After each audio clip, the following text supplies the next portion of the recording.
Welcome and thank you all for coming. My task in these evenings is to frame the debate. And in this particular case, I want to start by quoting George W. Bush, who often proclaimed that Islam is a religion of peace. It's one of the few things he said with which President Obama is in full agreement. And it is doubtless true that the vast majority of Muslims around the world live peacefully and do not condone violent acts. Their secular concerns are dominant, making a living, raising families, educating their children. Their religion provides spiritual comfort, a source of meaning, even transcendence to their lives. On the other hand, just today the New York Times reported that Faisal Shahzad, the Times Square bomber, said in court prior to sentencing, quote, "Brace yourselves, because the war with Muslims has just begun." And certainly in the past decades, the vast majority of terrorist activity has been undertaken in the name of Islam. In some respects, Islamism resembles the totalitarian movements of the first half of the 20th century, the ruthless use of violence in pursuit of ideology and power by Hitler, Stalin, Mao. Just as most of their victims were their own people, most victims of Islamist terror have indeed been Muslims.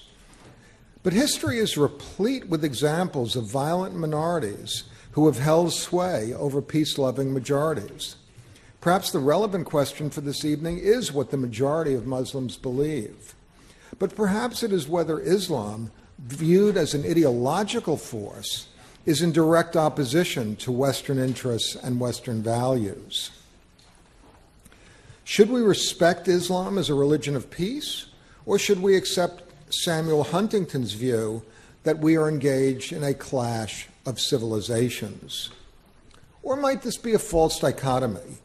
Can we honor our own traditions of pluralism and free exercise of religion and tolerance, and accept that for the vast majority of Muslims it is indeed a religion of peace, without compromising our ability to defend ourselves and our values against the ruthless few that wish us harm?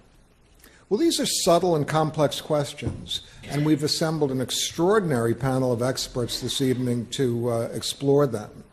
It's now my privilege to turn the evening over to our moderator, John Donvan. But before I do so, I'd like to invite a round of applause to congratulate him on his third Emmy Award.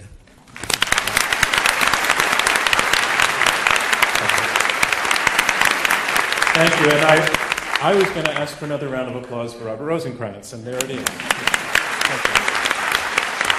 Welcome, everyone, to another debate from Intelligence Squared US. I'm John Donvan of ABC News, and once again, it is my honor to act as moderator as the four debaters you see sharing this stage with me here at the Skirball Center for the Performing Arts at New York University. Four debaters, 2 against 2, will be debating this motion: Islam is a religion of peace. Now, this is a debate. There will be winners and losers.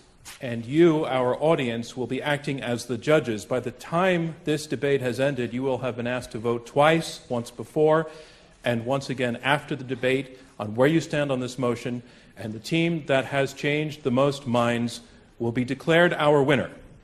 So let's go to the preliminary vote. If you go to the keypads on your seat, our motion is Islam is a religion of peace. If you are for the motion, press number 1. If you are against the motion, press number 2. If you are undecided, press number 3.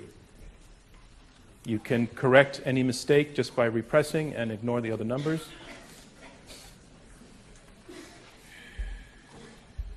And we will present the results of both votes for you at the end of the evening. And that's how we will know who our winner is. So, opening round, sorry, I'm going to put it this way. Round 1 is opening statements by each side, 7 minutes in turn, and I would like to begin by introducing our first speaker for the motion, Islam is a religion of peace. I'd like to introduce Zeba Khan, the only American on our panel and quite possibly the youngest debater ever to take part in an Intelligence Squared US debate. Welcome, Zeba. I know that I first became aware of you when the Washington Post was running a reality game show to name America's next pundit. They had 1,400 entrants, and what place did you come in? They had 4,800 entrants, actually. 4,800. And you came in? I came in second. Second. Well, look where you are now. Ladies and gentlemen, Zeba Khan. Thank you. I want to express my deepest gratitude to Mr. Rosencrantz and the Intelligence Squared Forum for allowing me to speak tonight alongside such well-known and far more distinguished co-panelists. This is particularly an honor for me because, let's be honest, I haven't written a book. I'm not a regular on national TV or radio. What I have is my story. I am a Muslim American woman born and raised in Toledo, Ohio, by two very loving Indian Muslim parents. My sister, brother, and I were raised in a middle-class American home. We went to mosque on Sundays, attended Sunday school classes, and prayed the community prayer with our community of Pakistanis, Lebanese, and Syrian Muslims. When I was in high school, our mosque president was a woman who did not wear a headscarf. And it may come as a surprise to some of you, but for the entirety of my life, men and women have prayed side by side at our mosque, and both can enter the prayer hall using the same door. My parents are both very religious people, but they express their faith in different ways. My father emphasizes the devotional, and he tends to spend his time praying and reciting the Quran, whereas my mother emphasizes a more constructive approach. She uses community service and volunteering to express hers. But what they both share is fundamental Islamic principles. First and foremost, seek knowledge. They urge their children, all three of us, to question, to have critical minds, and to doubt. They wanted us to engage fully with our faith and to question everything. They lived out the Quranic commandment that there is no compulsion in religion, and also that God said in the Quran, "I made you into many tribes so that you might know one another." And as such, they enrolled me and my siblings in a Hebrew day school for 9 years, where we learned Hebrew, read the Torah, and prayed in a synagogue almost every morning. They always wanted us to learn about other faiths, and they always made sure that we knew the difference, though, between Islam and Judaism. But they always made sure we also respected our Jewish sisters and brothers in faith. My story is just one of 1.5 billion stories in some 57 countries. The Muslim population is one of the most diverse and eclectic in the world. We are Sunnis, we're Shias, and even in the Shia tradition, there are Zaydis, Ismailis, Ithna Asharis. There are numerous madhabs or schools of thought and Sufi mystic orders. Like Christians and Jews, Muslims can be observant, non-observant, reformist, humanist, secularist, extremist, mainstream, and there are even some Muslims who consider themselves culturally Muslim but are actually atheist. Now, the motion before you tonight is asking you to determine whether Islam is a religion of peace. And at first blush, that might seem a bit tricky to decide. After all, the Quran and the Hadith have verses in them that point to peace and justice and love. But there are other verses that are about violence against specific people. So how then do we reconcile these seemingly contradictory verses? How then do we decide whether Islam is a religion of peace? The only way to answer that question is to take an honest look at the people who practice the faith and how they interpret it. According to Gallup's groundbreaking study on what 1 billion Muslims think, 93% of Muslims around the world are peaceful mainstream Muslims. 7% are what Gallup terms as politically radicalized. And within that 7%, there's a smaller percent that has succumbed to the use of violence. Any percent is too much, but we must remember that the violent minority of a minority are motivated by politics, not religion. As Gallup concluded, what distinguishes the politically radicalized Muslims from the mainstream Muslims is their politics, not their piety.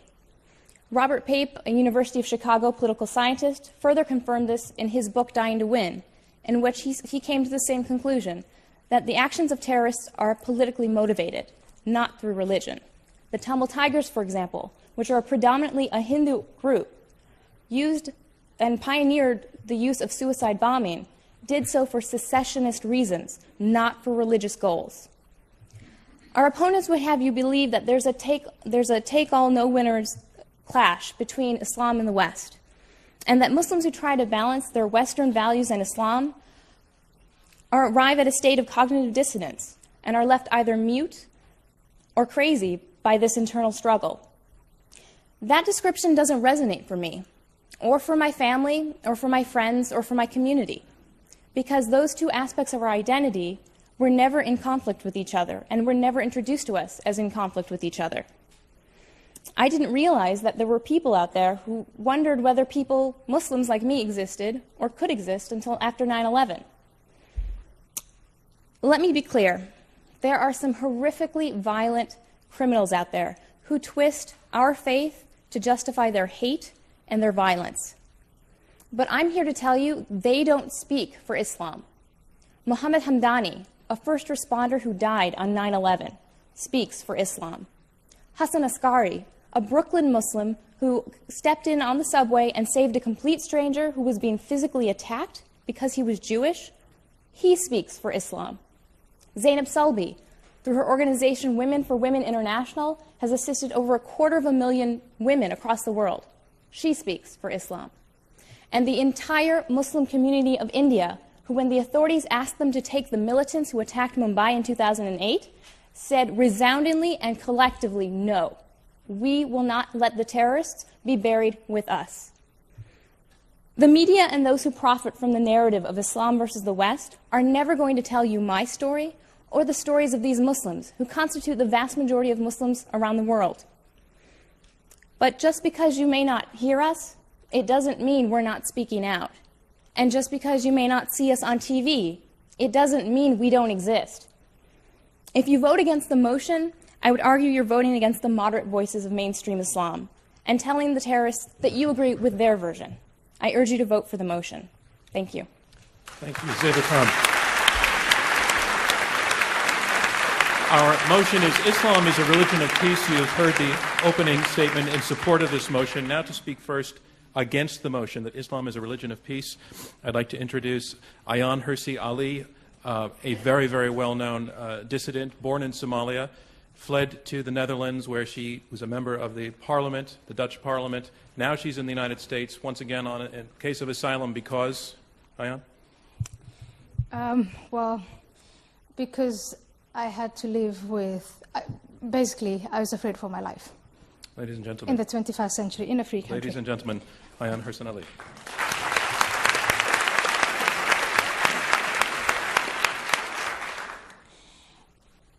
Ladies and gentlemen, I'm surprised by the motion itself. When I first had it, it reminded me of the academic question, how many angels can dance on the head of a pin? And I'd think, well, if you do the salsa or the cha-cha, not many. Why are we not having a motion on, is Christianity a religion of peace? Is Judaism a religion of peace, etc.? Because those would be academic motions. Unfortunately, the motion, Islam is a religion of peace, is not academic. I respect and admire Zeba Khan, and I want to acknowledge the fact that you indeed are a demonstration of the assimilation of a Muslim individual, a Muslim woman, into Western society, into an American society, that you come from a middle-class family that was very eclectic and respected pluralism. I respect that very much, and I admire you for it, and I think you are an example to others. However, I disagree with you that you represent Islam or that you speak for Islam. The problem that is inherent in Islam from the time of its foundation up to this moment is who speaks for Islam. And I'll get to that later on. Is it Zeba Khan or is it Faisal Shahzad, who was also a middle-class man, went to business school, married an American woman, had 2 children, lived just like you, like many of you. And yet he made a different choice based on a combination of piety and politics. And that's what Islam is. And before I go on, let me define the key terms of the motion. First, religion. The most common definition of religion you will find is the universal quest of humans in search of the sacred or the holy. That search is expressed intellectually, it's expressed in practice, it is expressed in fellowship. And you look at a religion like Islam,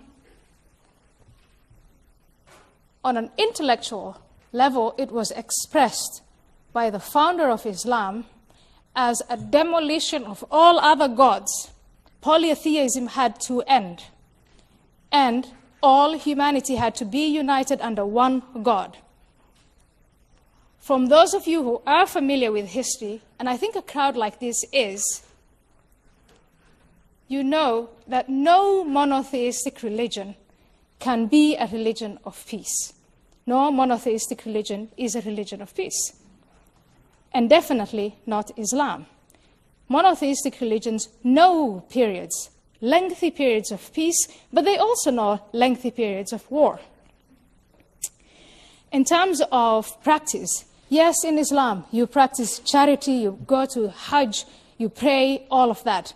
But in terms of practice, there's also the expression, there's the concept of jihad.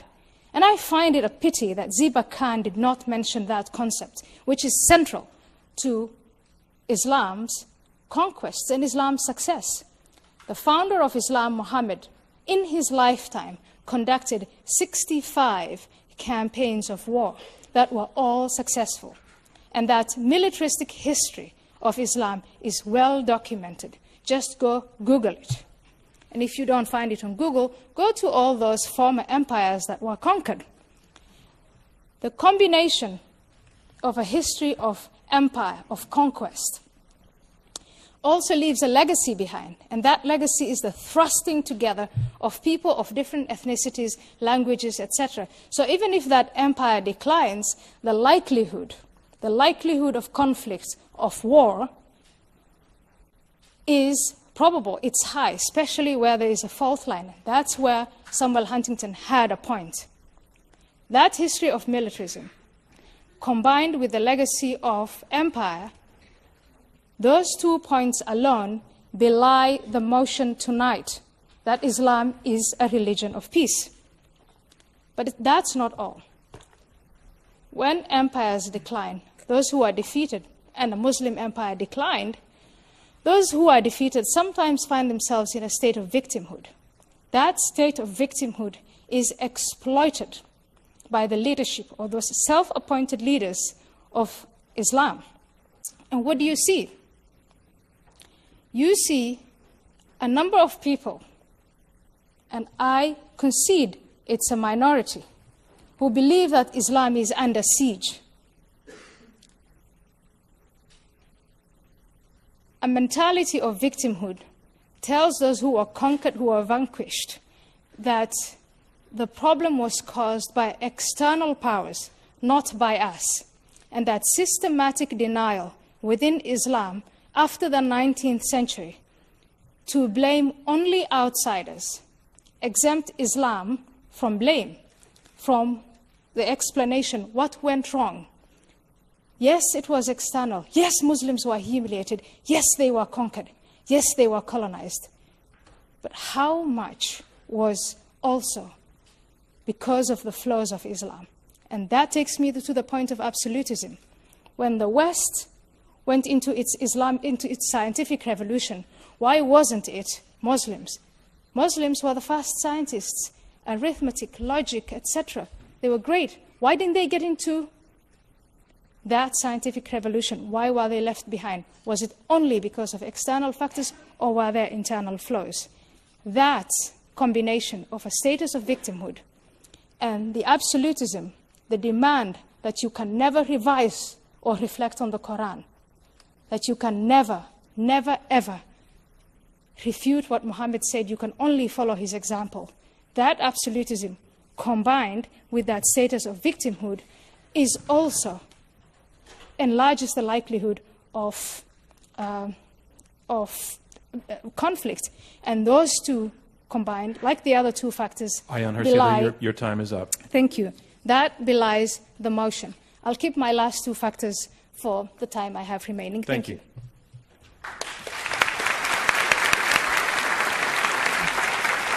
We are halfway through the opening round of this Intelligence Squared U.S. debate. I'm John Donvan. We have 4 debaters, 2 teams of 2, fighting it out over this motion: Islam is a religion of peace. You have heard from the first 2 debaters in their opening statements, and now on to the third. I'd like to introduce Maajid Nawaz, who is director of the Quilliam Foundation, and he is, in a way, has an amazing biography.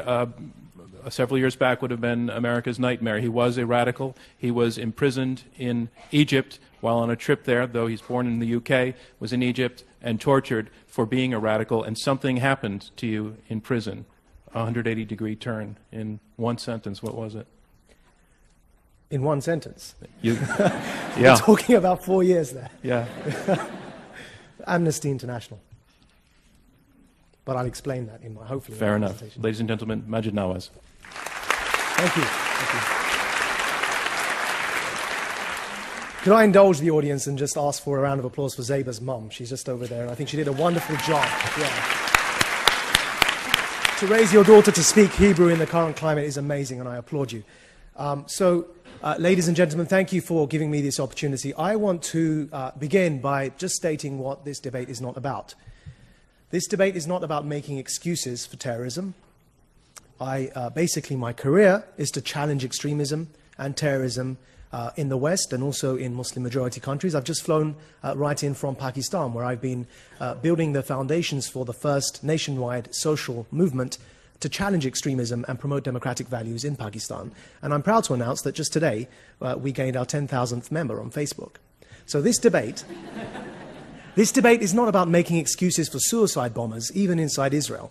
We make no apologies and no excuses on this panel for terrorism, for extremism, and for people who kill innocent civilians, including inside Israel.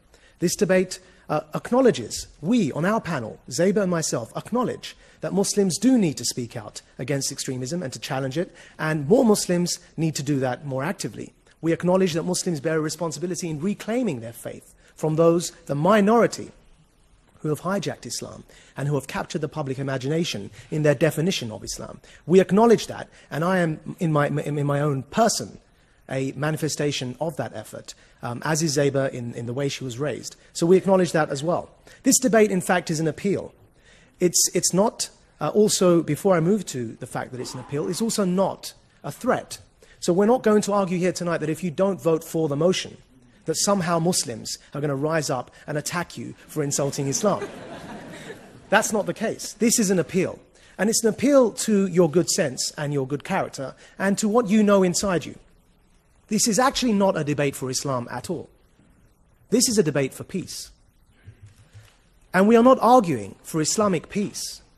We are arguing for Islam to be, with all other religions and all other beliefs and those who have no faith, to be part of the effort to create peace in the world. So this is a debate for peace. It's a debate, and I'm asking you all to vote tonight, not for Islam, but to vote for peace and to help contribute the efforts of all of us around the world who are working for peace. Because there were people like me who spent 13 years of our life working to create hatred. I used to believe that Islam is not a religion of peace. In fact, I used to believe that Islam mandates war. I used to believe and propagate across the world, in more than 3 countries, that Islam mandates war and mandates the creation of a state that will have at its heart of its foreign policy a policy to create conquest. I called it jihad. I believed Islam was not a religion of peace because I adopted an ideology at 16 years old and stuck with that until my imprisonment, and then after I was released from prison when I was 28 years old. By that time, I had established this ideology in Pakistan and in Denmark and contributed to its growth in Egypt. But I learnt in prison 2 things. One was what I'm appealing to you here today, and that was when people hand out an olive branch, it does work. People I had considered my enemy, people I had considered the enemy of my people, Amnesty International, with their advocation of human rights that I believed was a tool to colonize the minds of Muslims. adopted me as a prisoner of conscience. And by handing me that olive branch, I recognized that there was goodness in the world, and there were people who, regardless of the provocation they find in the world today, are still willing to fight for peace, and are still willing to redefine the debate. And that's what I'm asking you to do here tonight. Because by redefining the debate, and by insisting that they would not allow my hatred to define for them the way in which they viewed me, they changed my heart. I went on and took that message forward and helped establish the world's first counter-extremism think tank in the West. Then went into Pakistan to help establish the first nationwide counter-extremism movement in Pakistan. And as I said, we have 10,000 supporters before we've even launched of Muslims from Pakistan who are helping us to redefine the debate, who are not allowing the minority of extremists to hijack Islam, to monopolize its definition, and then define for us all that this should be a world of war, not just Islam as a religion of war, but as you heard from our co-panelist here on the other side, all religions should be religions of war in their minds. Whether that's because they want to fight or because they're not believers in religions and they wish to challenge religion from that basis. And so I make an appeal to all of you tonight to help us redefine this debate.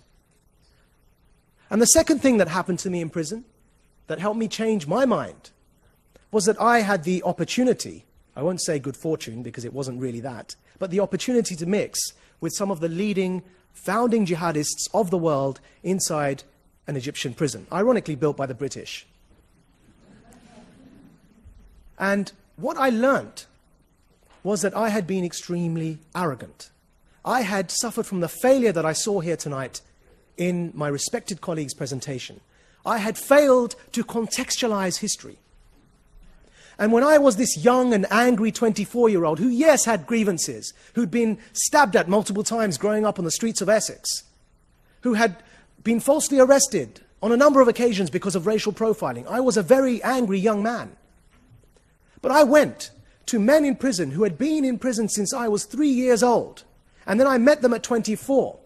And they had abandoned their previous terrorist ideology, and I had the arrogance to try and convince them that they had sold out, that they didn't understand that true Islam was a religion of war. And they said to me, young lad, come and sit down, we'll tell you a story or two. And over the course of the 4 years, after having learnt Arabic, after having memorized half of the Quran, after having studied the theology, though myself not being too much of a religious man, I came to the conclusion that Islam had been hijacked and abused and politicized by something that I now refer to as Islamism, the modern ideology, that owes more to post-World War I European fascism than it does to the traditions of Islam. And these former jihadists, among them the assassins of Egypt's former president, Anwar Sadat, who was killed in 1981, they had come to the same conclusions. And so I appeal to all of you as my time runs out, there's much more to say, to vote to help us all to redefine this motion, to redefine this world, because only by refusing to accept the paradigms that we find imposed upon us, can we refute change. And that's exactly how the civil rights movement in America tackled this issue when they were faced with such situations in the past. Thank you for your patience and thank you for your time. Our motion is Islam is a religion of peace. And now to speak against the motion, Douglas Murray. He's a best-selling author and founder and director of the Center for Social Cohesion, also a citizen of the United Kingdom, a member of the Church of England. Until recently, you said that your study of the Quran, you said this in print, made you an atheist. That's right. I said Muhammad made me an atheist. The publisher said at the time, that's a pretty provocative headline. I said, well, get somebody to do the next one. She said, I could find a Catholic who could say Muhammad made me a Catholic.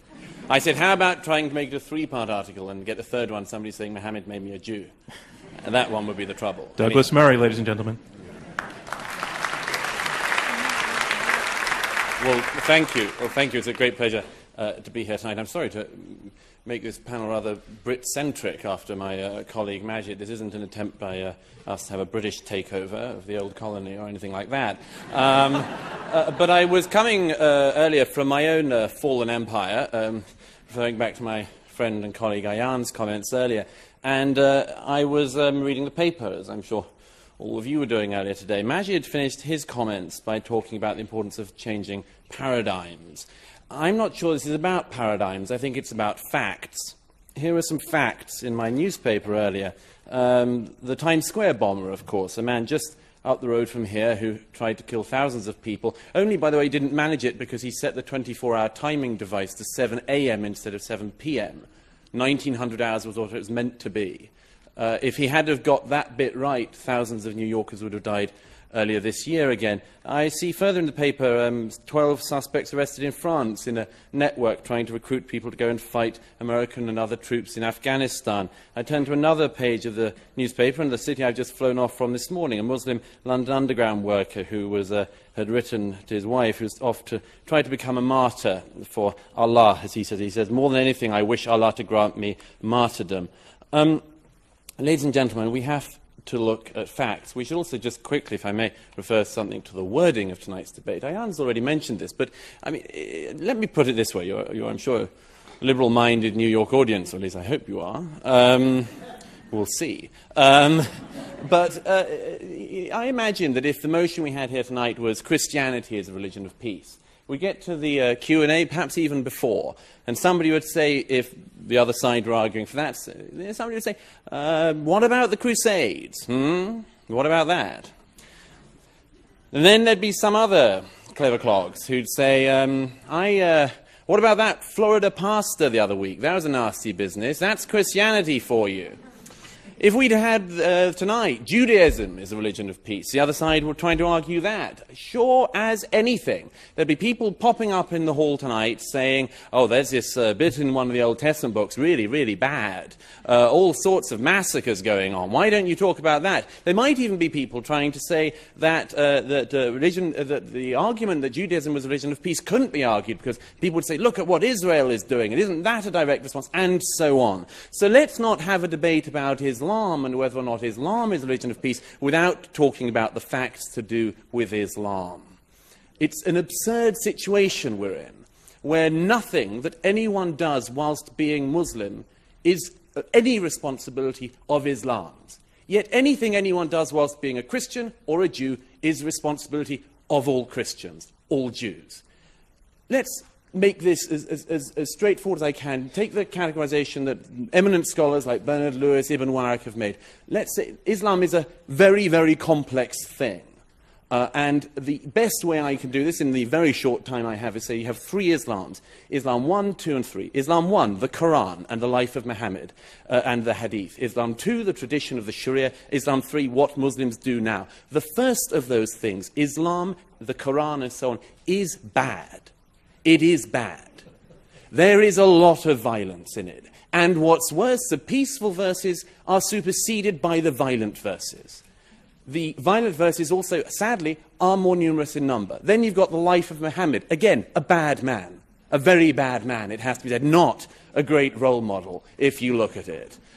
Takes child brides, abuses a small girl, multiple wives, himself a warrior, himself a war criminal, himself beheads Jews. This, I would have thought, would be a signal of not great peacefulness. Then you've got the tradition of the Sharia. Again, not great peacefulness. Still, no schools of Sharia that people in this hall would want to submit to. And thirdly, what Muslims do now. Thankfully, there is some hope in that one. Because most Muslims, thank goodness, I almost said thank God, but old habits die hard. Most Muslims don't do what those texts say because they exercise their judgment as moral beings without having to refer to defunct holy books. Now look, I wish that Zebra and Majid were the spokespeople of Islam. It would be lovely, although in Majid's case it would have taken rather too long if everyone had to go for 14 years preaching the downfall of America and then said, no, not so much. But we are where we are.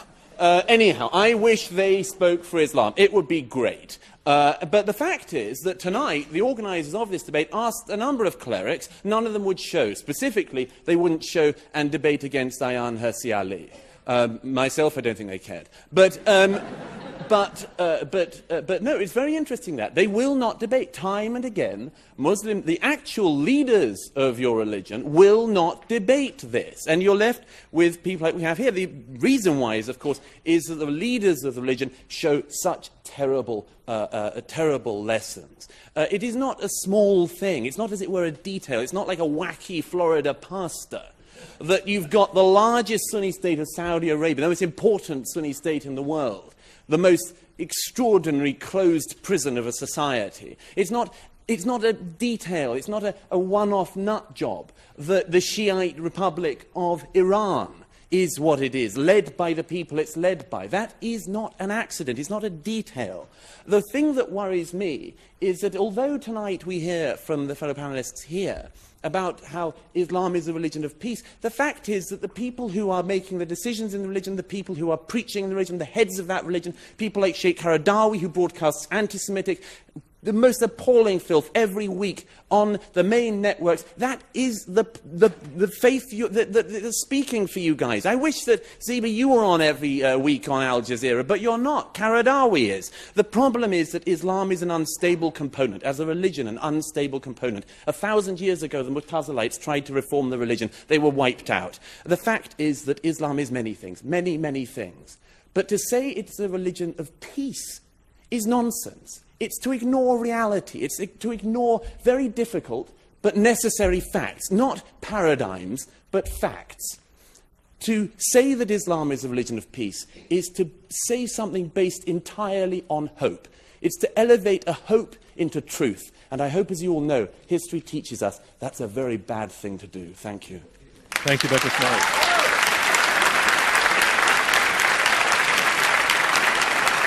And that concludes round one of this Intelligence Squared U.S. debate.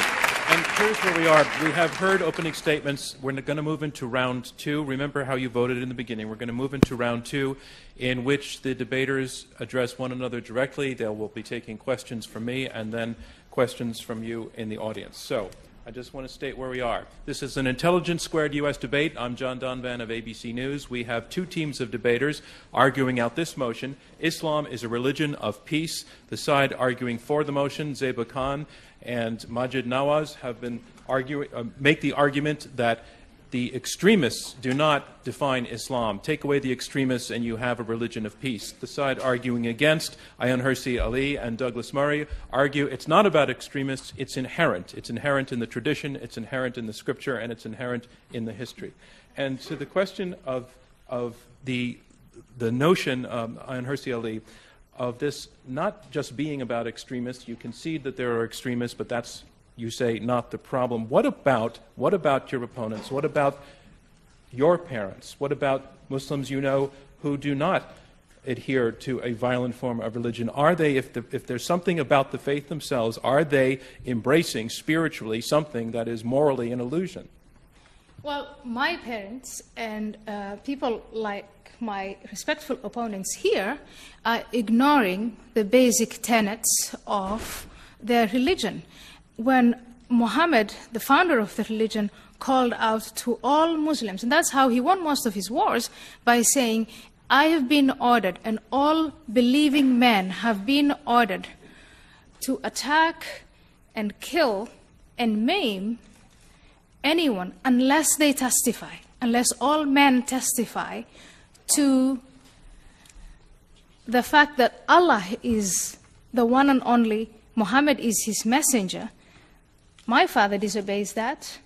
Majid Nawaz tried to obey that first and then stopped obeying it. But the fact that that scripture is there and that history of militarism is there belies the notion that Islam is a religion of peace. The point I want to make is Islam is a religion, when you take the scripture, that can be employed to wage war, and Islam as a civilization has known periods of peace, but you cannot, if you pay attention to that history, pay attention to the evidence, continue to say that Islam is a religion of peace. No monotheistic religion is a religion of peace. No monotheistic religion is only a religion of war. It is both. But in Islam, and that's why we are debating it in the 21st century, there are more occurrences of violence and war and strife and subjection of women than there are in other religions. And my point, our point is, let's not deny it, because by denying it, we don't solve the problem. Let's admit it, and then as intelligent people, take it from there.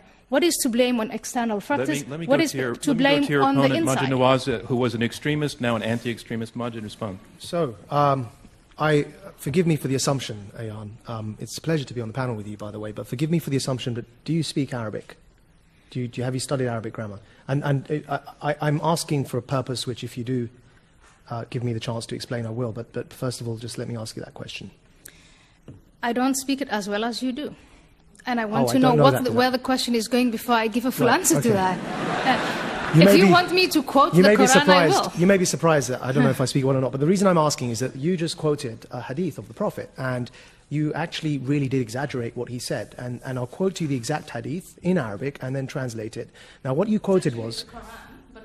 well, the hadith is أمرت أن أقاتل الناس حتى أمرت أن أقاتل الناس حتى يشهدوا أن لا إله إلا الله. Now, what you quoted in the translation was kill and maim, and you went on and explained. Now, actually, uqatil means to fight. Now, I'm not saying that that's a good hadith. What I'm saying is, when we're translating, let's try and be accurate. And that brings me to the point. And that is that I've just thought of a word to describe this, and it's just come to me, so thank you, because I'm going to use it forever onwards. And that word is suspended intelligence. There's a tendency, when discussing Islam, to suspend the tools that we have learnt and studied, that you have studied as well, that we use to analyze every other piece of scripture and literature in the world. And that is that we recognize that texts do not speak for themselves. We recognize that when we interpret scriptures and texts and books and poetry, that they are contextualized, that we have methodologies to approach them. When we're reading Shakespeare, when we're reading anything, we recognize that there's a way to interpret text, and there are schools of thought and differences over how to approach texts. Now, if we contextualize Martin Luther and say the Reformation was a good thing, despite the fact that he said, kill and slay the peasants, wherever you find them, when they followed Thomas Munzer, when he was calling for not just breaking away from the papal authority, but also for rebelling against the monarchies and the dictators that they found themselves in. Martin Luther sided with the tyrants against Munzer and said, kill the peasants wherever you find them.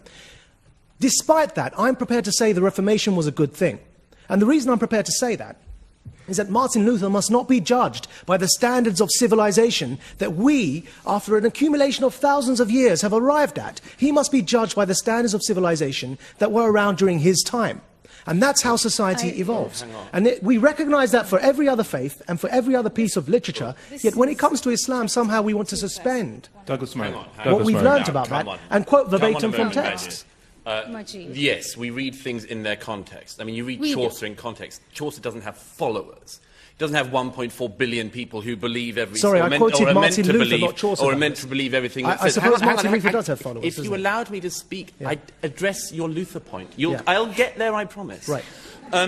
You don't have followers of Shakespeare who insist on, or are meant to be insist on line by line following everything Shakespeare did and believing everything he wrote. That's because it's literature.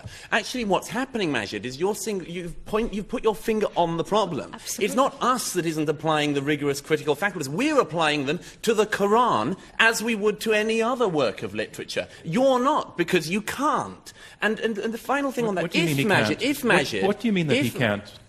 Well, because Majid knows very well that if he's a believer.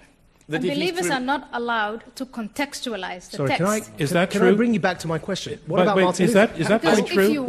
If you were allowed to contextualize, you would say some of the things that Muhammad did is crap. You would say some of the things Majid, is it true that you cannot? So you contextualize. Is that true? No, it's not true. Now, can I say... What do you think of Muhammad taking a 6-year-old as a bride? What do you think of that? I don't think that's a particularly good idea. However, what I would say is that there are many, many people in history that have done such a thing. And what we're talking about here is the failure to contextualize actions for the standards of their time. And I'll come back to the point I made, because, Douglas, you didn't address it despite your protestations that you were going to. Now, let me just ask you again. Martin Luther was a fundamentalist, wasn't he? Absolutely. All Christians will agree with you that he was a fundamentalist. Can I now answer Majid's question? Yes. And then I want to bring in Zeba. If there were currently Lutheran, there are Lutherans around. You meet them occasionally in Scandinavia and so on. Very nice, very nice it is. And peaceable guys they are by and large. If, however, there was a large proportion of Lutherans somewhere in Scandinavia that started blowing up non-Lutherans, or no, sorry, let's be absolutely right, started massacring peasants. Do you think that people would say, hang on a minute, let's not criticise Martin Luther, he did that by the standards of his time, we shouldn't criticise his followers all that much, and we shouldn't point out what he said and so on. No, we just say, you know, don't go and massacre peasants, full stop. It was rubbish at Douglas, the time, it's rubbish now, it's the same with the Quran. You're missing the point. If you're failing to judge... Now, let me bring in your partner. I just wanted to point out in terms of when we're talking about the Quran and saying that we can't contextualize it, that's simply not true. That is a debate that's hot in the community amongst Muslim scholars and amongst Muslims themselves. We're debating that very question. Is the Quran a living document? Much like it's similar in comparison to, say, the Constitution and the debates that happen around that. Around that.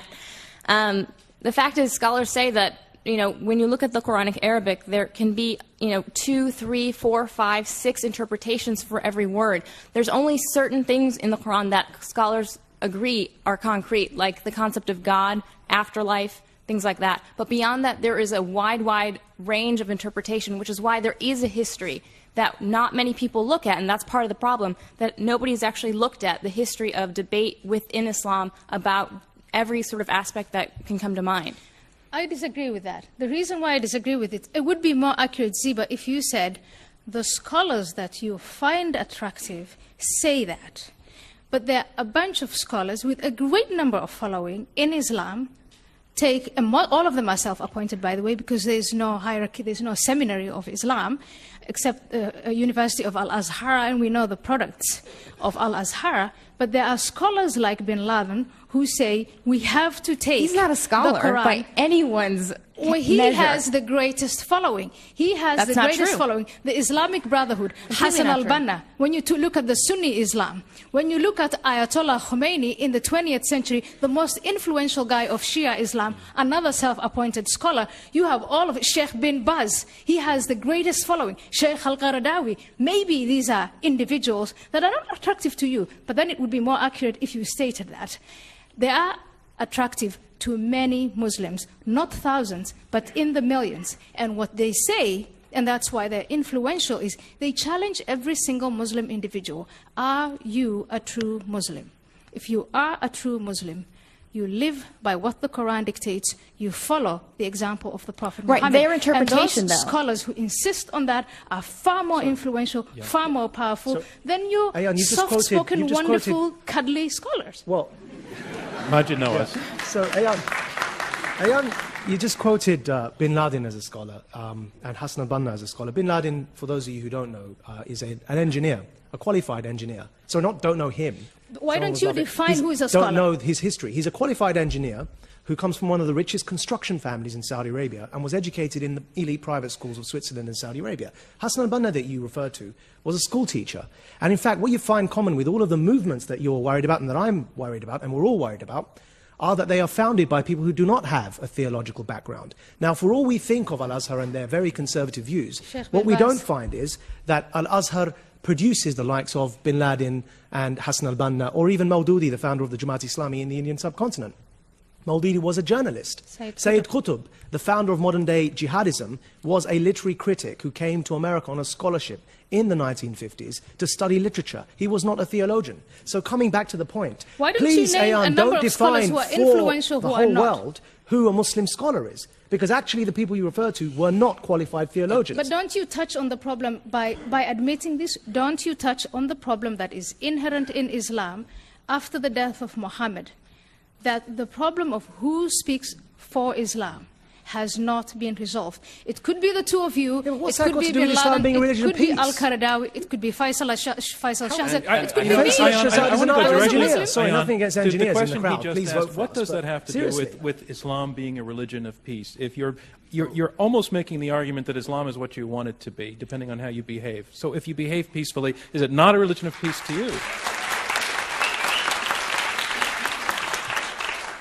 That is a brilliant question. When you read, you can start by saying Islam is a different thing to 1.57 billion people. And from that general point, you can reduce it to what is it that unifies them. And ultimately, you will get to the Quran and the Hadith. The Quran, the Hadith, the Day of Judgment, the belief in the Day of Judgment. And if you take those three concepts, then it's far from a religion of peace. Because you look, first of all, not only at the content of the Quran, in context, fine, I'm willing to contextualize it, but what if other believers are not and they're influential? What if I want to read Muhammad's practices simply as a matter of history, another great figure in history, but more Muslims, millions of Muslims don't want to do that right, and really want to follow his practice. What if more and more Muslims invest in the hereafter more than they invest in life? Then we have a problem. And that's why I ask you to vote against the motion. It cannot be only a religion of peace. Because if it were only a religion of peace, if it were perfect, why would we have this debate? Douglas, why would we be talking about reforming it? Can you be 15 I'll seconds? Be succinct, I promise. Yeah. Majid's trying to imply that the whole extremist problem is a sort of misreading by engineers and literary critics. Unfortunately, that's simply not the case, hasn't been historically in Islam, and isn't now. Ayatollah Khomeini, who Ayan mentioned earlier, was not a self-trained engineer, rich boy like Bin Laden, unfortunately, and managed to hurtle a very developed, distinguished culture back in time in 1979 and hurtled this country back into the state it's currently in under these cloaked dictators. Okay. The Grand Mufti of Egypt is right, not a self-taught, and yet he taught people the idea that all Muslims should go and fight the Israelis with the Hezbollah. So, sorry, on Khomeini, I acknowledge Khomeini is a trained theologian, and the fact is he came in the 70s, Douglas, and that proves something. What was he so famous for? Khomeini was recognized for bringing a revolution in Shiite theology. And what was the revolution? Those of you who've studied this will know that the revolution was that up until him, Shiites had been avowedly religiously secular because they believed no one had the right to rule in God's name until the Messiah came, and let them wait for that Messiah until the end of time. Khomeini changed that and turned it on its head. And if that proves something, it proves one thing, and that is it was not consistent with Islamic Shiite tradition. What he did was a very modern revolution, influenced by his studies in Europe and influenced by modern European fascism. He broke from tradition, and that's why it was called a revolution. He was not a continuance of Shiite tradition. It's the fault of the Europeans, in other words. It's external. No one's saying Remember the victim status. Seriously, It's not internal. Zeba, I want to ask you something about reforms for Islam. Does Islam need reform? It needs a renaissance. It doesn't need a reform. Reform in the sense, and the reason I say that is because we have to be careful of our terminology. If we say reform as in Reformation, we're thinking of a Christian context, where you had the Protestants and Martin Luther saying, rejecting the Catholicism and the Pope. But the thing is, in Islam, there is no Pope. There is no centralized authority. So there can't be a reformation in that sense. What there needs to be is a return to genuine Islamic principles, which have been not studied, have not been enforced, and are forgotten. So it's not exactly that.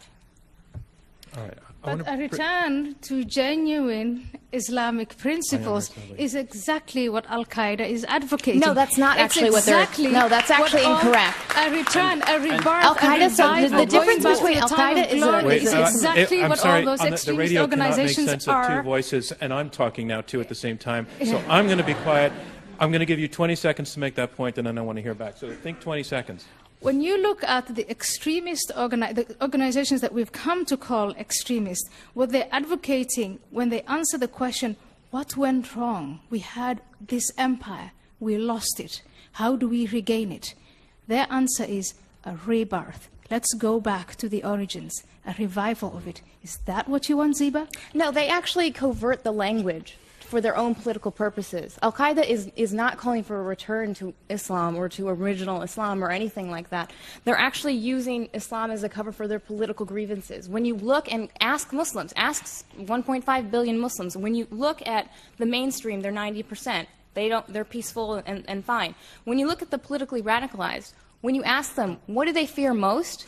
They say Western domination and occupation. But when you ask mainstream Muslims what they fear, they say economic issues, unemployment.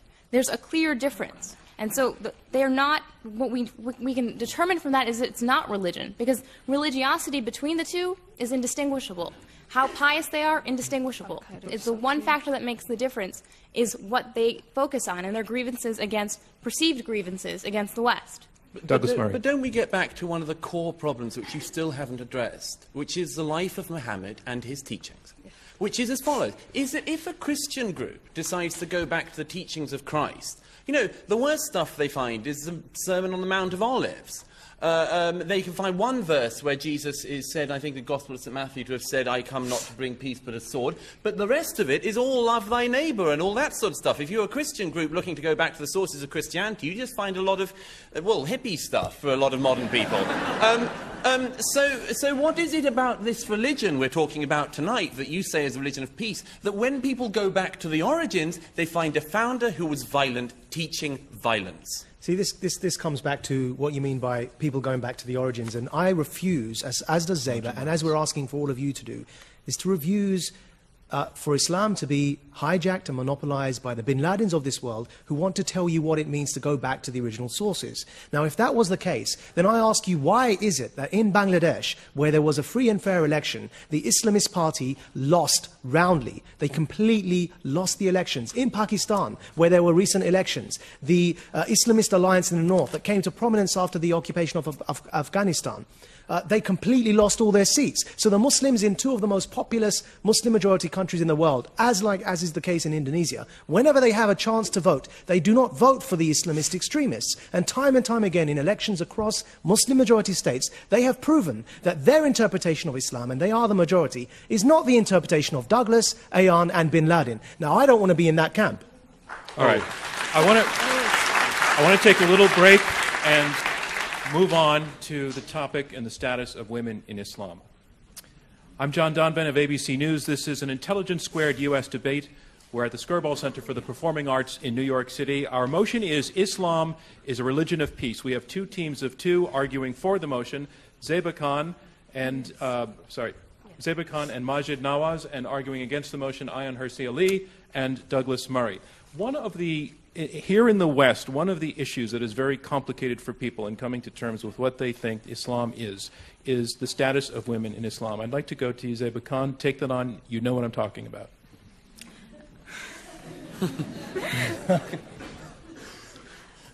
The perception is that for a lot of people out looking at the Muslim world and Muslim majority countries is that Muslim women are somehow, they aren't, they're subjugated, that they don't, to a point where they are intimidated to ask for their rights and to demand them. But that's not the case. I mean, when you look across Muslim majority countries, if you look at Iran, for example, where there's zero gender gap in education, by the way, men and women enjoy the same amount of education. Obviously, when you're at that level of education, you're aware of what your rights are and what you are demanding. And so, you know, in Iran and places like that, they are demanding their rights. They are pushing for them. In places like Afghanistan or Pakistan, where the gender gap is larger, that gap obviously needs to be filled. But there are women who are pushing there as well. It's not. It's women that are stepping up and taking the lead on this. Other side response? Ayan Hirsi Ali. Well, when I try to define Islam as a religion there is expression. What you find in the Quran is expression after expression, verse after verse, and also in the Hadith that women are subordinate to men, that they have a guardian, they need to have a guardian. Their testimony is worth half of that of men.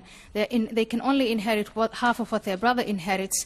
When it comes to sexual offenses, women are the ones who get, in reality, where Sharia is implemented, and that is not only the practical side of Islam, but also the fellowship side of Islam, everywhere where Sharia is implemented. And there are more places in the world today where Sharia as a family law is implemented, where it's not implemented on a political level, but in all of those places you see a subjugation of women.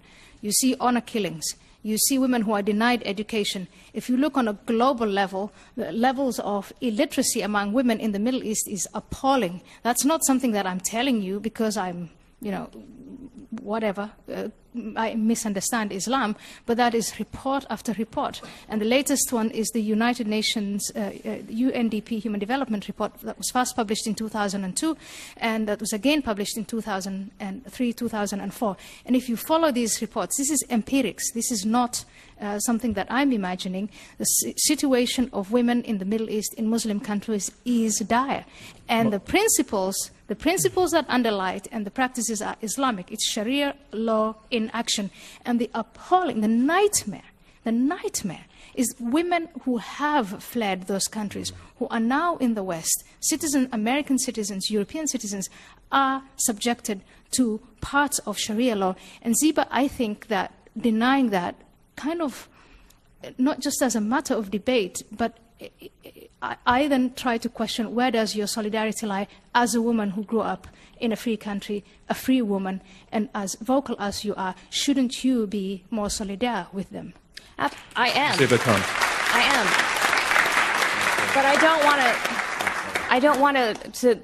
But I absolutely am, and as all women should be, and actually all human beings should, to demand the rights of equality. In fact, most Muslims want equal rights for the women in their societies. And if it goes to, just go to the research, go to the polls, go to the research on what it says. When you ask men, should women have equal rights? Majority in the countries surveyed in the Gallup survey said yes, they should have equal rights, including in Saudi Arabia. I want to acknowledge that a lot more needs to be done and a lot more needs to be said about eliminating some of the practices that you referred to, Ayan. And I recognize that there are practices in Muslim-majority societies across the world that are repugnant, not just to a Western mind, but generally to any decent, rational human being. But I want to approach this being a man, and the first man on the panel to comment on this question. Great. I want to approach this from a slightly different angle, and that is this, that many of you in the audience are men, and if the law of average was to fall true, then you'd be probably around 50%. Now, how many of you would be comfortable with your spouse, your wife, as your boss at the same time? And it may sound, it may actually be a truism, because for many people in a marriage, the boss is the wife. But the reason I'm asking that question is that even in times like today, many men find that uncomfortable, to be married to their boss. And yet, Ayan, who referred to these practices that were repugnant to us and said that they are sourced in Islam, the founder of Islam, the Prophet Muhammad, his boss, his first wife, was his boss. And many people don't know that. And so what I want to demonstrate by this point is that it's a complex matter. There are practices in Muslim-majority societies that we need to reform, but it's too simplistic to trace them back to the life of a man who lived 1400 years ago, and in many of his practices was quite revolutionary for his time, and in others was like every other man during his time. So the fact that Douglas referred to the fact that he had a bride that was underage is something which we can now look back on and say that was an awful practice. But just as we look back on many things that Romans did and say that was an awful practice, just as we look back on many things that Martin Luther did and said that was an awful practice. But we don't judge these men by the standards that we have today. Let's bring in Douglas Murray. No, we do, and we should. We should, Majid. And may I say, it's a bit too cutesy to compare a man who raped a 9-year-old girl repeatedly with men being, the wife's a bit of the master of the household and so on. A bit too cutesy and a bit too much avoiding the issue, which is this, that this is actually a very real concern which doesn't just apply in mid-7th century Arabia, but today, here and now, in Britain. In my own country, we now have, thanks to an arbitration act put into a law in the 1990s, whereby people can have civil disputes arbitrated under laws that they can decide on, that we now have Sharia courts in Great Britain. And the Sharia courts that in Great Britain are operated by people who are actually clerics. They are religious authorities. There's one at the moment, Siddiqui in Leicestershire. Now this man runs a set of Sharia courts. A couple of years ago, it turned out that we found out a little bit about the sort of thing he was deciding. And sadly, again, it's not reformist stuff, because when you go back to the Sharia, people take the lessons from it and they make judgments like the following. 6 women who had gone to the Sharia courts because they were being physically abused by their husbands. They were persuaded to drop the cases because this should be a matter between a Muslim woman and her Muslim husband and the Sharia court. This should not be a matter for the police in Great Britain in 2008. That stinks. What's more, there was in another case, a local Muslim man died. His will was arbitrated by Sharia because that was what happens now in 21st century Britain. And the arbitration of this man's will gave half the inheritance to the daughters as to the sons of the man, because that's what you have in the Quran. But so it's all very well to say just that it's actually something said that he agrees with you that this stuff needs to change. But the point is that when you look at the courts that are doing this, when you look at the religious authorities, when you look at the clerics, the judgments they're making, those are the kinds of judgments. I wish that Majid would get some clerics on his side who could set up rival Sharia courts that didn't decide that women were second-class citizens. But sadly, at the moment, that is the case. So, Douglas, actually, the irony was, that, as you know well, that the person who came out most publicly in support of those regrettable Sharia courts in the UK was the Archbishop of Canterbury, and we at Quilliam opposed their creation. And actually many Muslims in Britain do oppose their creation because it raises the question. Islam has never had a clergy, it's never had a pope, and so when you try and institute Sharia courts as law, the question arises, whose Sharia do you follow? Now that's an internal debate that's going on and raging, and that I'm part of in Pakistan, for example, because there isn't one version of Sharia, and everything you've referred to is bad. We condemn these practices, but the fact is we can't be reductionist, essentialist, simplistic, lack nuance and call it Sharia, because there isn't one Sharia, as you well know, just as there isn't one reading of Shakespeare. All right, I want to move on, and when we come back, we're going to take questions from the audience. All right, so we're going to go to questions from the audience now, and if you raise your hand, what I'll do is take a cluster of questions and then start presenting them to the panel. And I just want to remind you, if you'll get a microphone, please stand up and hold it about 2 fists away from your mouth so that the radio can pick you up. And please keep it as terse as possible right against the wall there.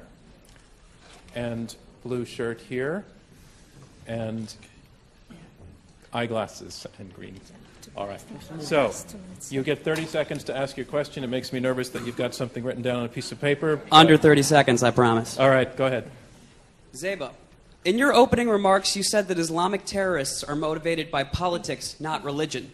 Considering that Islamic terrorists make up the majority of suicide terrorists in the world today, what's happening to Muslims politically that isn't happening to any other major religious group that can account for the disproportionate amount of terrorism coming out of the Islamic world? Bingo. That was a good question. Yeah, that's that is under 30 seconds. Yeah, that was a great question. Your number. I'm going to take the questions. Sorry. Then number 2. Yeah. Yes, I'm ready for you, sir. Oh, I'm sorry. There, with the microphone. Yes, you, sir. The question was relatively similar, but I'll make it. This has to do with the Muslim community's reaction to suicide bombings.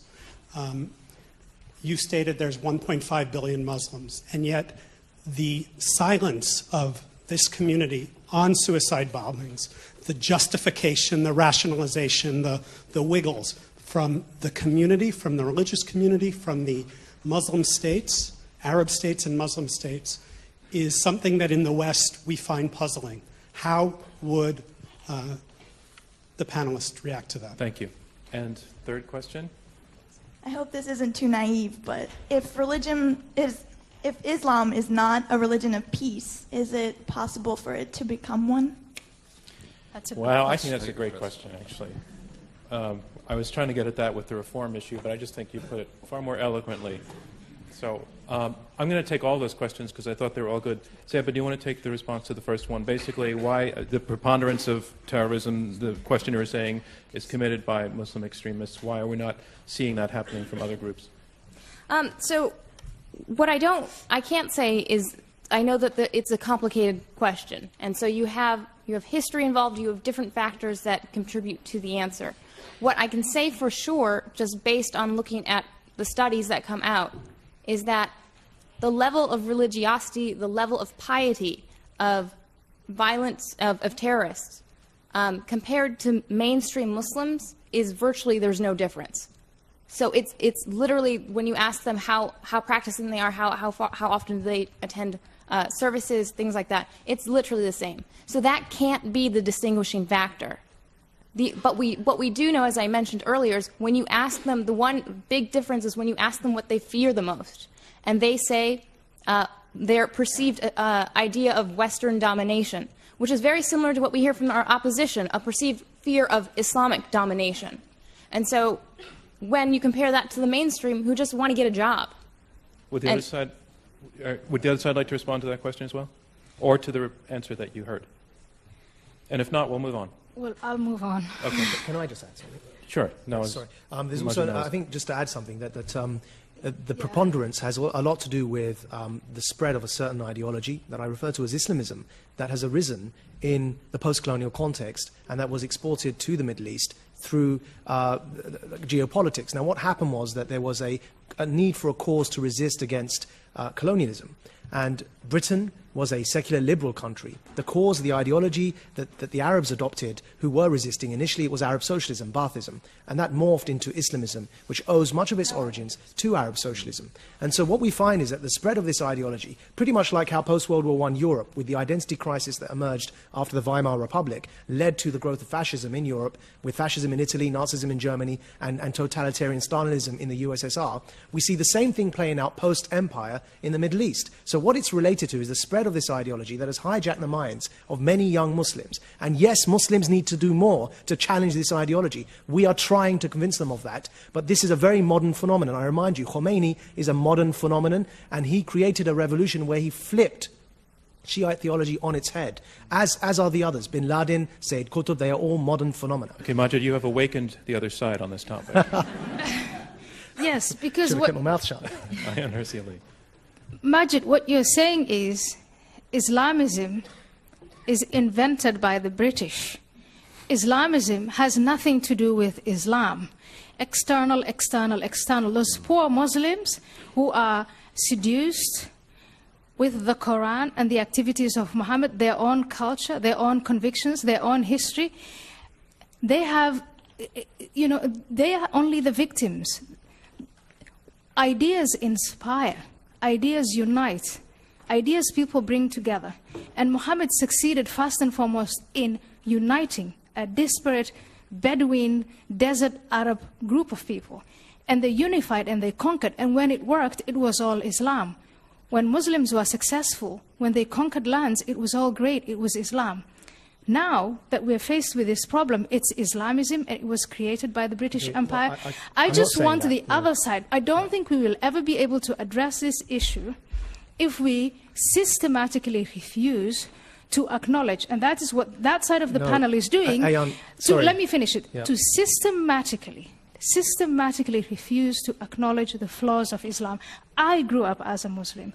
I left Islam. Why did I do it? Because I couldn't hide away from the blemishes. And I believe we can improve that. I can believe we can inspire young Muslims and the youth bulge. There are millions and millions of young Muslim men under the age of 30. That in itself is a source of violence without it being Muslim. We can inspire them if we can only acknowledge that part of the problem is us, not just the British Empire. I'm not saying it's the fault of the British. If I was going to say that, I would have joined a very successful British law firm. What has Islamism got to do with Islam? I'm saying to you, I would have been a lawyer and I would have got on with my life. I'm taking responsibility for that, and I'm trying to get others to take responsibility for the growth of Islamism within Muslim minds and challenge that. So no one's blaming the British and no one's claiming the second question was on the topic of, and you almost got to it in your last answer, Majid, but the second question was, where is the clear-cut, broad condemnation of terrorism from Muslim leaders? Yeah, so there have been many such fatwas or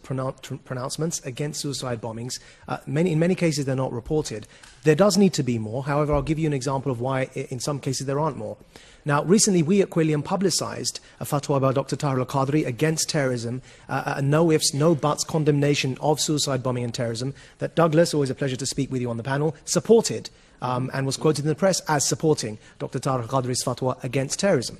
Now, the reason why there aren't many more such examples, though there are quite a few, is because prior to Dr. Tahir al-Qadri issuing this fatwa, his colleague, who was also from the same way of thinking, was assassinated in Pakistan, was killed by a suicide bomber in a mosque where all the other congregants who were praying were also blown to smithereens because he had the guts to simply give a sermon in that mosque condemning suicide bombings. And so this is why many people are scared, because it takes guts, I tell you, to go into Pakistan and try and challenge these extremists. That's a country that doesn't have much rule of law. It's a country that's struggling against the so-called Pakistani Taliban, from taking over a third of their country, and they're fighting that fight on the front lines, and there are those who are brave enough just to give a speech to condemn terrorism, and they're blown to smithereens in their mosque while praying. Majid. And surely they're religious people. They were praying in a mosque, Douglas. You did support that fatwa, though, didn't you? I did. It's the only time I've ever done a book review of a fatwa.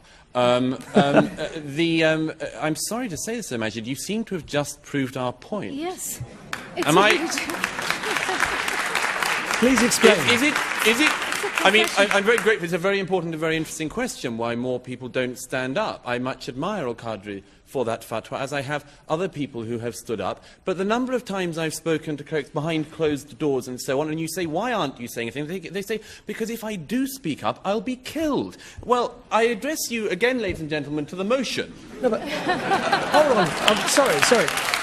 Right, hang on. How on earth does fear of being killed in Pakistan by a minority faction of extremists prove Islam is not a religion of peace? Let me put it this way. Let me put it this way, then. No, sorry, I've got to... Because, really, what you've just said is really quite absurd, and I've got to clarify. It takes one person to kill all of us here. One person in a suicide bombing. Now, if we were scared of saying what we're saying now because of that one person, it doesn't mean all of us love war and hate peace in any way whatsoever. It means we all fear that one person who could walk through that door with a suicide bomb jacket strapped to his chest. If we were That's discussing argument, Quakerism here tonight, does anyone think that when a Quaker said, I'm quite fearful about speaking up against certain things in my faith, come on, this only happens with Islam. There is no other major faith in the world today where it is the case that people are fearful of addressing religion because they're afraid they'll be killed. It's only Islam, and we're saying there's a reason. I'm afraid of being killed by apostates, and many of you who came here tonight came under unusual circumstances. I'm not in government. I'm not a powerful person. I'm a citizen. I mean, just a normal, ordinary person. Can you explain what you mean by unusual circumstances? Unusual circumstances. You went through metal detectors to come to a debate in New York. I mean, talk about Quakerism. That's because it takes one person to get through those metal detectors and blow us up. It doesn't mean the majority of people are terrorists. Let me finish. The people that I am protected against, and you as an audience too, the individual who wants to kill me because I'm an apostate of Islam is inspired to do that from the scripture of Islam, the example of the Prophet Muhammad, the clergy that preached to him, and the reward he will get in the hereafter that is promised in the Quran. All of that is Islamic. The sooner you admit that, I'll tell you what he's inspired the sooner you admit that, the sooner I can get rid of my bodyguards. He's inspired. I'll tell you what he's inspired by. Yeah? Right. Majid, this I want to have the last word on this point because I want to go back to the young lady's question. Sure. So I tell you what, he's inspired by the very same interpretation of Islam that you have. He's not inspired by Islam. He's inspired by your interpretation of it, that is Bin Laden's interpretation of it, that is Sayyid Qutb's interpretation of it. And I've got to say one last thing. I've got to say one last thing. The thing is, you're not the only one on this panel. I have an Al-Qaeda death threat on my head too because I'm saying what I'm saying. And what I'm saying is that, and I've been attacked in Pakistan physically for saying this, what I'm saying is enough to extremism, enough to terrorism, let's separate Islam from extremism and disempower the minority of extremists who are trying to hijack a good faith. Douglas, you've had death threats as well. Minority. You have also had death threats. Sure. I mean, one of the points about this area is everyone gets death threats. I mean, it's just an unfortunate thing about this debate. I think Sheba and I are going to leave the I mean, as I say again, I think it speaks for itself. I hope no one threatens a chair. Can you repeat the question that I liked so much? Yes. If Islam is not a religion of peace, is it possible for it to become one? My answer is yes, on condition that, first of all, Islam is not a religion of peace, and I hope that we have demonstrated here tonight that it's not. Can it become a religion of peace? Yes, if a number of conditions are met. But what is it for all of the people who practice it peacefully? But let me complete the conditions. What is that faith that they're practicing practice it peacefully, but that's the part that I'm not finding in your explanation. Why are we having, again, over and over again, first of all, in my view, no monotheistic religion, because there's that divider between we and they, and because when that's unifying, I mean, there are so many factors within every monotheistic religion that make it inherently aggressive. It's not only Islam. But there are a number of factors that in the 21st century combine Again, there is the history of militarism and the awareness of that. There is the victim status. There's the youth bulge. Let's not forget that. There's the revival of that theology, the revival of the example of the Prophet Muhammad, the investment in the hereafter. And you say a lot of people practice the religion in peace. What we know is that a lot of people are passive and are actually not practicing their faith, are not practicing Islamic Who are you scripture. to say who's practicing their faith and who's not? Let me finish. It's not for you to decide. I'm the Muslim. You're not. But let me finish. Let me finish. You are not practicing. You are not practicing. Are you Sheikh? No, but let me say, Sheikh, you are not practicing. Let's hear what she says. Wait a minute. I want to Please, finish. let's hear what her point You is. are not practicing chapter 2 of the Quran, verse 191 and 193. And slay them wherever you find them, and drive them out of places whence they drove you out, for persecution of Muslims is worse than the slaughter of the non-believers. Chapter 2, let there be no compulsion in religion. Yeah. Chapter 2, okay. to each community which has given direction as it follows, all of you compete in the performance of good deeds. could go on So for a which very long point? time. We have so many verses. So that's not a reliable argument. Point. Let's have one proves person my speak point. at a time, and If you you will come read back. the peaceful, Start again, because I was talking. that proves my point. If you read from the Quran and you say it's a religion of no compulsion, and you believe that that verse is practiced by a person like you, you will concede that there are other Muslims who will read the verse that I just quoted and be inspired to engage in acts of violence. And by the way, the verse that you just read, it has a latter part that says, except the unbelievers. Sure, I'm sure every part does, and I can look at the Old Testament. But and I New Testament wanted at the to same complete time. the answer to the question. Let's Eva answer this. Sorry, what was the last point? Well, my last point was that it is both. It's not just a religion of peace; it's also a religion of war, and both verses prove that. Okay, but do you want to respond to that, Seba, or do you want to? I think I'll have to come back. Okay, Douglas. That is an important one. Ayan and I and people who make some of the points we make are often accused of taking bits of the Quran out of context. I think you've just seen a very good example of it from the other side. I'm not saying that that isn't a good verse to live one's life by. One cannot just simply quote the verse about there being no compulsion in religion as though it doesn't have the other ones either a without follow-on. context. It has As a though follow-on. it doesn't So have a do those follow-on. And as ones. Ayan has just showed you, As it does has a those ones. follow-on. So I think this gets back to the very important question the lady halfway back there made, which is whether or not this can be a religion of peace. I believe it can be. And when I said earlier there are three types of Islam I identified, I said the first one, the scriptures, the life of Muhammad and so on, bad. Second one, Sharia, interpretations, bad. But thirdly, the way Muslims live their lives today, in this country and countries like it, that is our source for hope. And the source of hope for that is that they individually use, like many people do religion. I'm not a religious person, Ayan isn't either. But we recognize the fact that people of religious faith have the right to that faith, should practice that faith, should have no fear of practicing that faith. There's no problem with this. But it's a private matter, and one which people come to very strange private arrangements about. And I just wanted to add this, which is that if those people are going to be able to reform that faith into the religion of peace you're talking about, then yes, we would be the first people to encourage them. But if we're going to have that debate, as I hope we've shown tonight, it has to start with honesty. Let's do one more round of questions. It has to start with frankness. Donna, do we have time for one more round? Yeah. So I'm going to do it again. I would love to hear from an audience member who is a member of the Muslim community. Absolutely. Yeah. If you feel like speaking. And not that I'm profiling, but I saw a lot of blonde people raising their hands. And again, I realize it's a complex world. Jane was blonde. That kind of profiling is allowed. All right, I'm going to take something from the left. Yes, blonde person, you can go. Anybody from the... Yeah, okay, go ahead. And then on the right side, yes, okay. Ma'am, I see you. Yep. So, again, remember that way that great question was phrased? That's how you do it. So, for those in favor of the motion, my question is, what she just read from the Quran. You know, you expressed that you didn't agree with it, and clearly, you know, you're interpreting the religion as you will, and in a very peaceful way, which is great. But you know, do you ignore those parts? How do you react to it? You said there were multiple ways, just like we interpret the Constitution, there are multiple ways to interpret what the Quran is saying. I just want to know exactly how you interpret that chapter she just read to us. Thank you. To that end, I happen to be Roman Catholic, but my wife is Israeli, and my son just went through his bar mitzvah. There was some pretty spicy stuff in Leviticus. Sure. Yeah. Sure. But then I had no Catholicism went through the Reformation and Enlightenment. Yes. Hello, I'm from Pakistan. I'm a Muslim from Pakistan, and I just want to comment on the suicide bombings.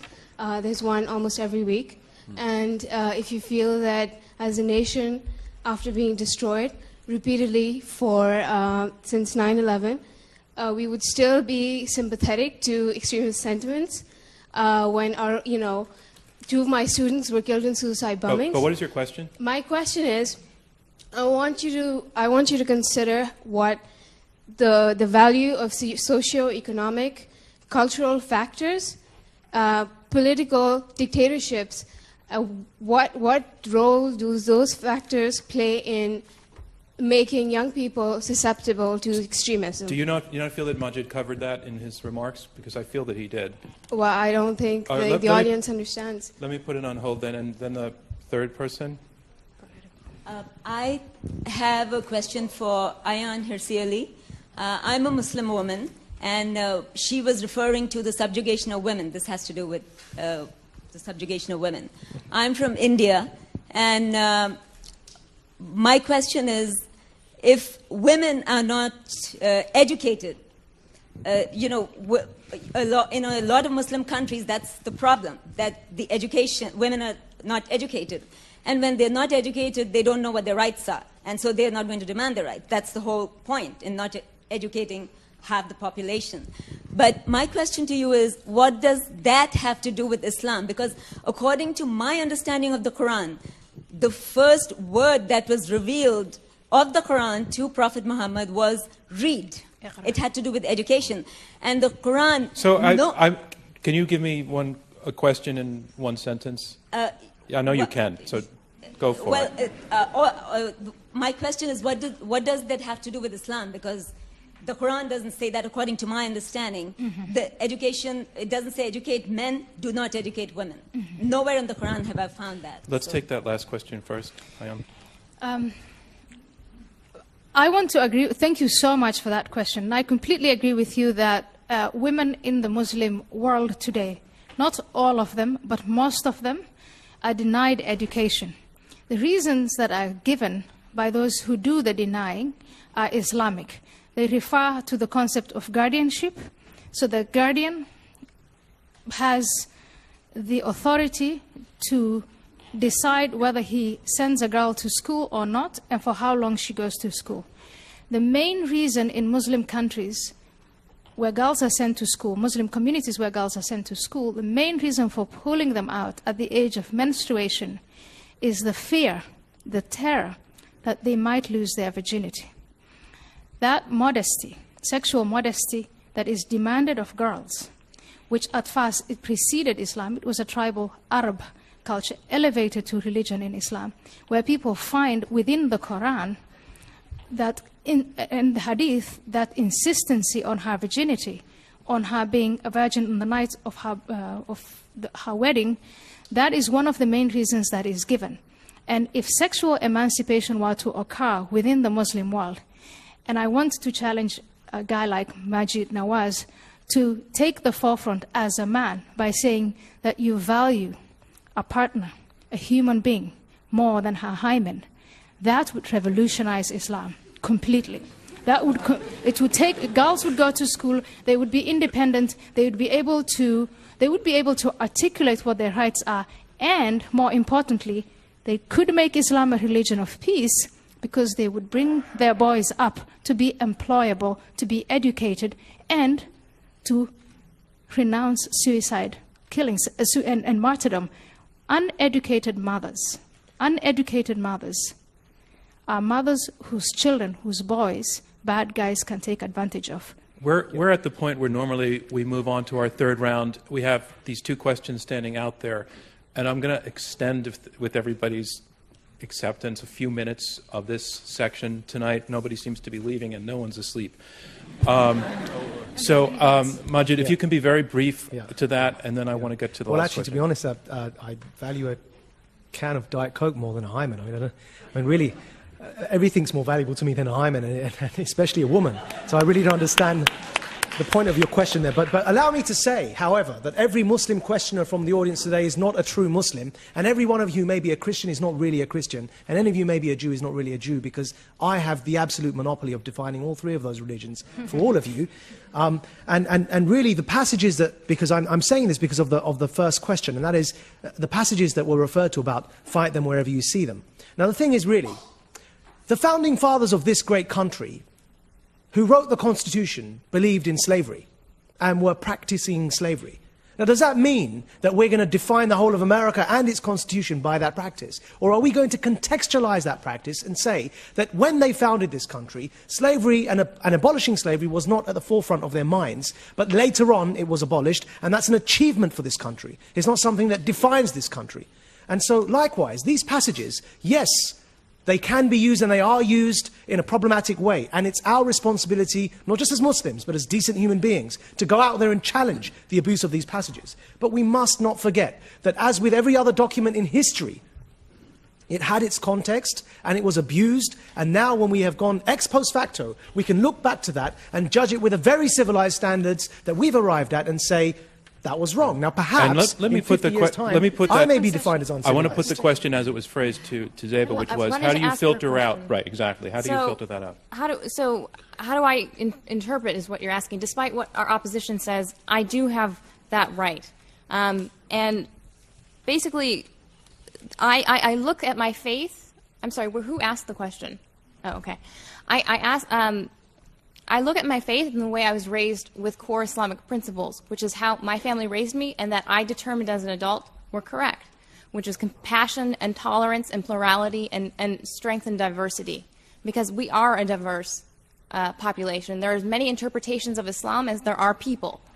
And so the other point I want to make to that is that there are clergy and clerics who are who do stress this. I mean, if you look at 2005, at the Iman message, where 200 Muslim scholars from 50 countries stressed a re-emphasis of Islam's core values of compassion, mutual respect, acceptance, freedom of religion.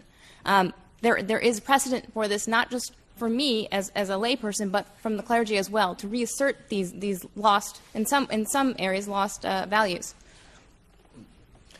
Douglas Murray. I do have to. This is a very, very complex one, but this has to be said. Majid's just given the comparison with the founding fathers, and there has to be some clarity about this. This country rightly reveres your founding fathers, but you don't think that their word was immutable or unchangeable. Yeah. You don't believe. I don't think that anyone in this room who criticised Mr. Jefferson now here tonight will be declared an anti-American apostate who can be fit for slaughter. The problem that our opponents have to address, this, is that in a religion which is based on the idea that the Quran was dictated direct by God to Muhammad, and that therefore if you are criticizing the Quran or throwing out bits or pulling it apart, like most Christians and Jews have come to that stage, but pretty much you pick a mix with your holy scriptures, and it's quite a good, humane way around it. But with Islam, if this is the revealed word of God, revealed, it has to be said, as it was shown again earlier tonight, in a particularly obscure and unreadable dialect, which, if it was meant to be understood by the whole of the world, it's a bad place to start. If this were the case, then, as I say, we come back to this problem. The founding fathers said many great things and did some bad things, but you are not committed as Americans not to criticize the bad things they did, and this is a problem our opponents are going to have to address. And that concludes round 2 of our debate. So here's where we are. We are about to hear brief closing statements from each debater. They will be 2 minutes each, and this is their last chance to change your minds and to respond to some of what's been said over the last hour. You will be asked to vote once again and to pick the winner just a few minutes from now. But first, on to round 3, closing statements. Our motion is, Islam is a religion of peace. And speaking first against the motion, Ayan Hirsi Ali, a resident scholar at the American Enterprise Institute and a critic of fundamentalist Islam. Islam is not a religion of peace, and I woke up to the facts on the 11th of September 2001. Perhaps I should have woken up to the facts earlier, but I admit that I did that then at that time. Talking to people of my faith, Islam, and my friends, and discussing with them, I remember all kinds of fallacious arguments, but I remember one consistent thing, and that was to exempt Islam from any criticism. It was culture, it wasn't Islam. But a religion is born in a culture, and if that culture is not peaceful, then that religion is not peaceful. I was told it's politics. We've heard it tonight many times. It's not the religion. But Islam not only has a pious dimension, but it also has a political dimension, a complex system of laws, a political philosophy on how society should be organized. And if you look at that political system, it's anything but peaceful. What emancipated me from the order to submit my will completely to Allah, which in practice means the concentration of power in the hands of a few, was to learn to think critically, the Enlightenment. Vote against this motion and open up the flows of Islam for debate in order that Muslims, those who are not yet emancipated, may take charge of their own reason, of their own faculty. Vote against the motion that Islam is a religion of peace, and toss that fallacy into the trash can of history. Thank you. Thank you, Ayaan Hirsi Ali. Our motion is Islam is a religion of peace. Now to summarize his closing position for the motion, her position for the motion, Zeba Khan, writer and advocate for Muslim American civic engagement.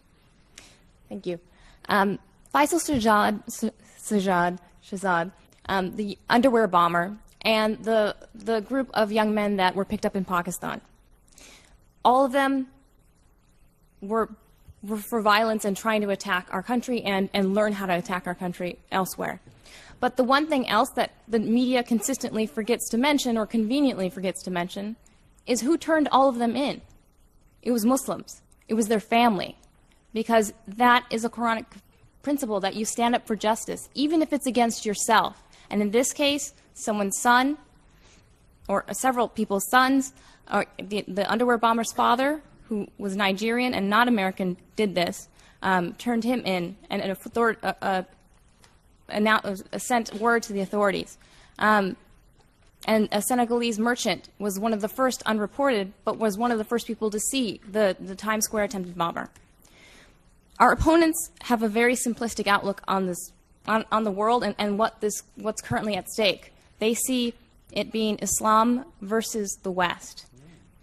But the truth is, it's not. It's between moderates and extremists of all kinds. And I urge you to vote for the motion because the overwhelming majority of Muslims, the facts are clear. They are peaceful, they're mainstream, and they condemn violence against civilians and have no interest in terrorism, which is consistently, as the woman in the audience said, are attacking Muslims, mainstream Muslims, every day, brutally and oppressing them because we don't accept their version of Islam. I'm asking for your help as other people, as people of reason and of people of a moderate voice, to support us as we fight them, and we are fighting them, although we don't hear it as often in the media, which focuses on violence and fear. But the fact is, Muslims have always been fighting them. Zeba Khan, your time is up. Thank you. Thank you very much. Our motion is Islam is a religion of peace, and here to summarize his position against the motion, Douglas Murray, best-selling author, founder, and director of the Center for Social Cohesion. Thank you. Well, thank you for a very enlightening, I think, debate tonight. I think we, on this side, made it very clear that we don't think there's a fight between Islam and the West, or Islam and civilization, or anything else like that. We've made a very clear set of points tonight.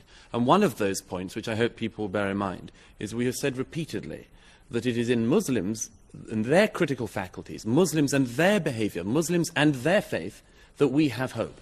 And it is in people like you that we have hope for the future. And if the motion were that Islam a century from now could be a religion of peace, and people would be quoting Zeba and Majid and seminal moments like this, and that they had learned, well, that would be terrific. But at the moment, tonight, you're being asked to vote on whether Islam is now a religion of peace. Is Islam a religion of peace? I think it is very clear that it is not. This does not mean, of course it doesn't mean, that Muslims are all violent. We would never make that point. We never have made that point. Nor does it mean that there isn't hope in the future. Nor does it mean that we have to have continual clashes till the end of time. But it means we have to start by being honest. We have to be frank about what we see in Islamic history, in Islamic conquests, and in Islamic scripts. We have to be frank about that. In societies which Islam dominated, conquered, and subdued the peoples in the Middle Ages, people who were not Muslims were sometimes allowed to remain in those societies, but they were allowed to do so only by having second-class status, dhimmi status. I would ask you tonight, ladies and gentlemen, not to be dhimmis, not to have second-class status, not to vote for things because you think it's polite or because you think you have to say them, but because you think they're true.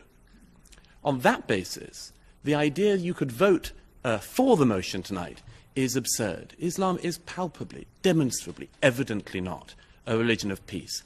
Vote against this motion. Thank you. Thank you. Our motion is Islam is a religion of peace, and our final speaker to argue for the motion that Islam is a religion of peace, Majid Nawaz, director of the Quilliam Foundation and formerly a member of a radical Islamist party. Thank you. Right, so I'm not going to ask you to be polite. I would dread to think that that's why you'd vote for the motion. In fact, what I'd like to do is give you 4 reasons to vote, basically 4 reasons why the panel's arguments are incorrect and 4 reasons then to vote for the motion.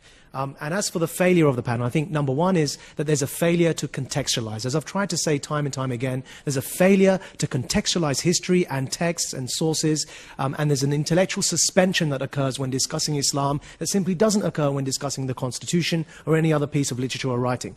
Secondly, there's a failure to disclose. And as we've heard from the panel, both of them, and there's nothing wrong with this, by the way, both of them are not believers of any faith, and that's their perfect right to do so. But they've made it clear their real agenda is with all religions. And I think we have to be honest with ourselves, that actually religions can and have historically played much good and have come to much good in the world, including the Reformation, despite the fact we have to contextualize it. Thirdly, there's a failure to nuance. And as we've heard, gross generalizations about Islam by quoting isolated passages are being made. And fourthly, there's failure to be honest.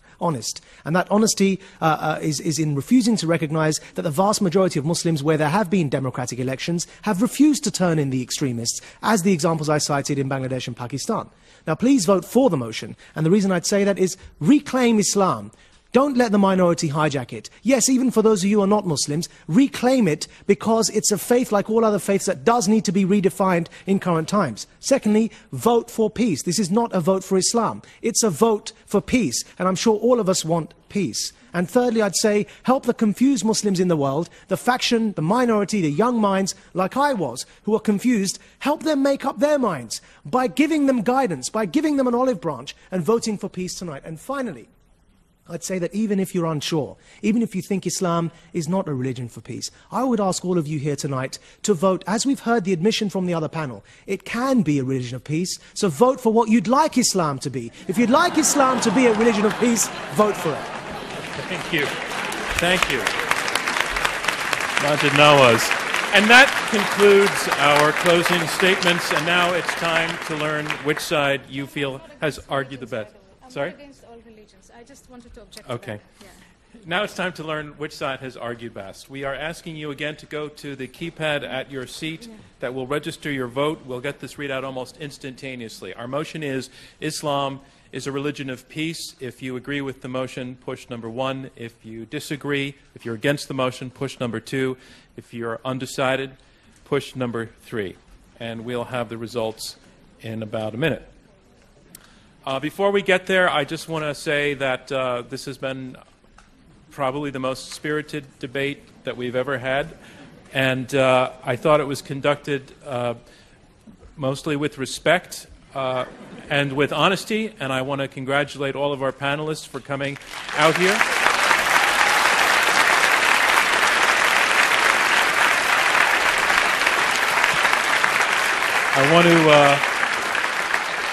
I want to thank you and our audience. The questions were all excellent, including, ma'am, the one that I didn't get to. I apologize, but it was a time issue. But the questions were terrific, and I want to thank all of you for coming through the metal detectors, which were a metaphor, in a way, for the situation that we're in and the reason that we're debating this topic. But you should give yourselves a round of applause for being here and for taking part in this tonight. I want to let you know that our next debate will be on Tuesday, the 26th of October. The motion then is Big Government is Stifling the American Spirit. Panelists for the motion are former Texas Senator and Vice Chairman at UBS Investment Bank Phil Gramm and Art Laffer, a former Reagan economic advisor who is known as the father of supply-side economics. Against the motion, NYU, Stern Business School professor Nouriel Roubini, and Laura Tyson, who is a professor at the Haas School of Business at the University of California in Berkeley and a member of President Obama's Economic Recovery Advisory Board. Individual tickets are still available. You can get them by going to our website and also upstairs at the Skirball box office. Intelligence Squared US is now on Twitter.